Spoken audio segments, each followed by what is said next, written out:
Hey guys, Tamika of Custom Wood Burning here with another live selling video.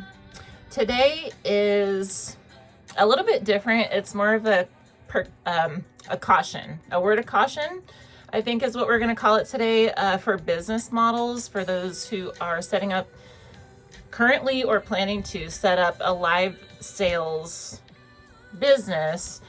And in the process of figuring out, you got to figure out, what am I going to sell? How am I going to sell it? Get to know the platform. Here's all the features here. So here's all the options as far as what I can do here, and building a business model based off that, which is great.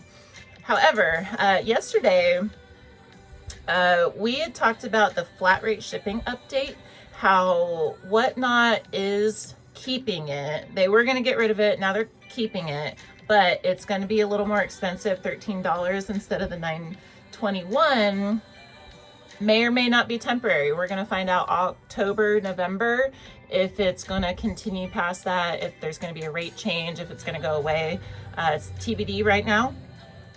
However, this is the third time it occurred to me that a major feature has changed. And so cue a discussion. So just for chew, I'm not an expert, but I have been on the platform for 3 years, on Whatnot for 3 years. And so I've seen this happen before. And so I figure it's worth putting it out there in case anyone is doing this. So the caution is to be careful building a business around specific features.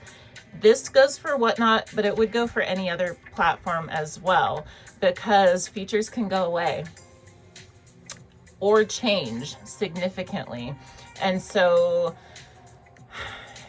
if we are, especially if we're like relying on the income, we can adapt and overcome for sure, but it still causes disruption when it happens. The flat rate isn't too bad of a disruption, but they've been a lot of ado about it. But the ones that happened before were a whole sales model that was called mystery games or mystery bags, where sellers would essentially have a number of bundles, single items, or typically it was bundles of matching something, like gift bags with different toys in them, little boxes with different skincare bundles. There would be like a different Funko Pop for each of the things, but the sellers would go live and they'd have like maybe 10 to 100 different mystery bags behind them. And they'd all have to be on screen, and then the buyers would purchase these, not knowing exactly what they were, but they'd know generally, okay, these are purses, or these are backpacks. Some of them are Loungefly, for instance, or something like that, or purses, and there's like a Louis Vuitton or two in there type of thing. And people, they would sell all of the mystery bags, and then once the final one was sold, they would open them all and you would see what you got. And so a lot of people abused it. So they'd have like 99 of you are gonna get stickers, and then one of you is gonna get $1,000 purse or tennis shoes or whatever like that. And so they kept changing the rules, and they do still have mystery games on Whatnot, but they're called surprise sets, and they have more rules that go with them. So they really have to be equal in value, and they have to be disclosed. So the mystery's kind of gone. It's totally different, but also they're not embraced by the algorithm. I'll just put it like that. And so there were a lot of sellers.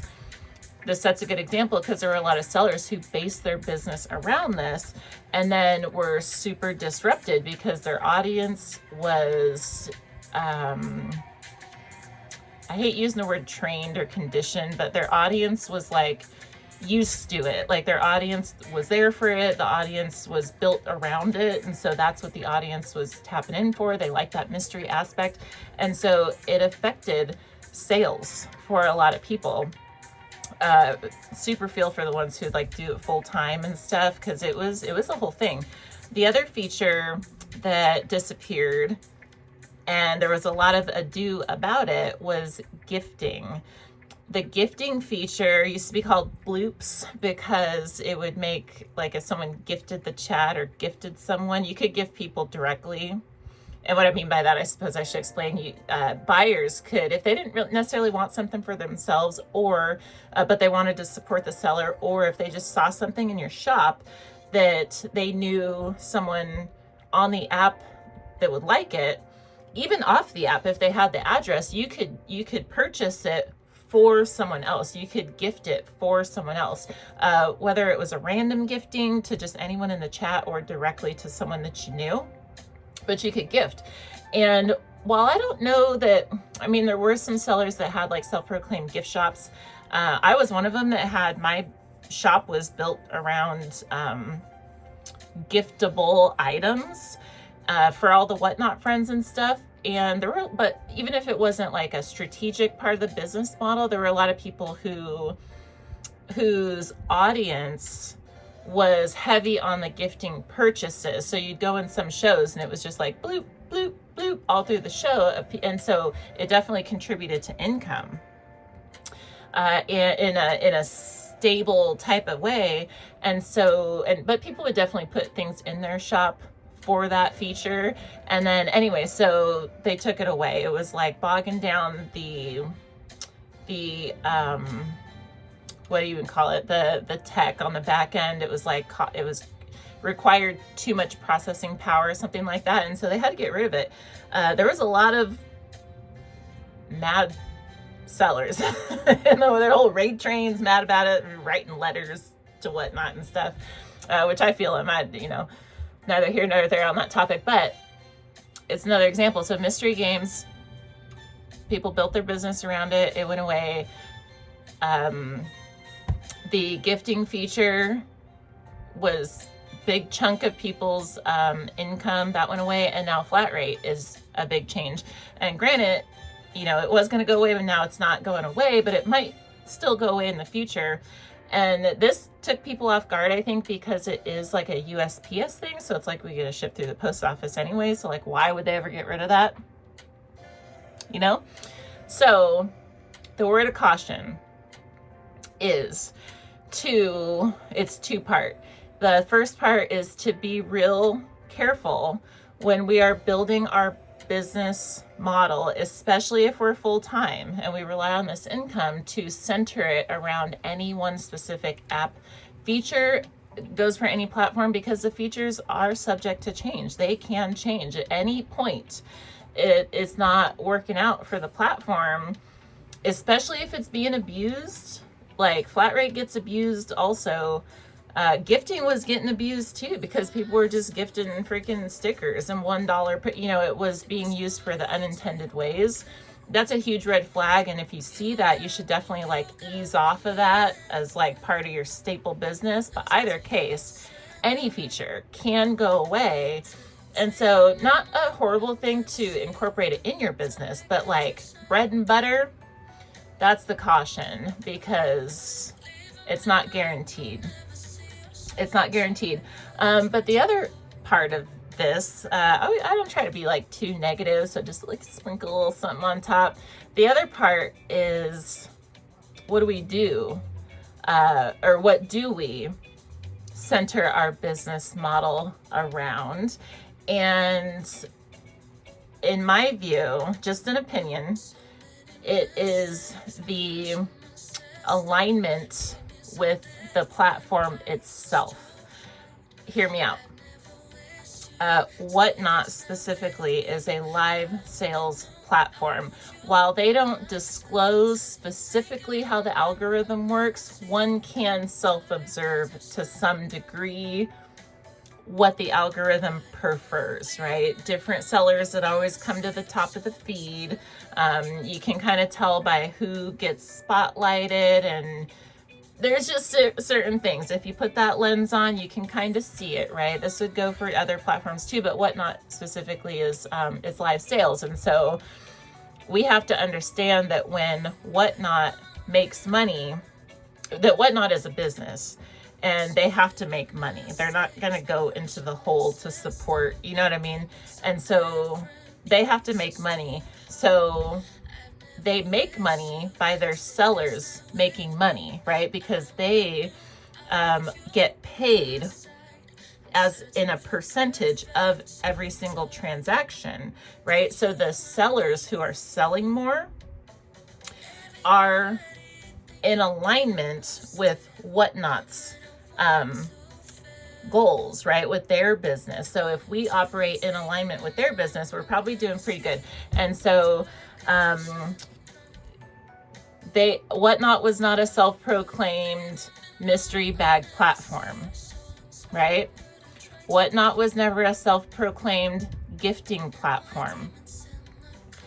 Whatnot is not a self-proclaimed flat rate shipping leader, okay? Whatnot is an auction platform, period, for collectibles, hard to find and stuff, and deals and stuff like that. So if we follow them on the different social medias, we can see what they're advertising, whatever they're marketing.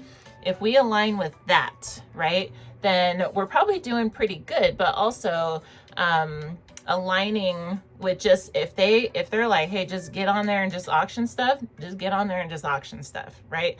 It's cool if they have all these different features that kind of come and go.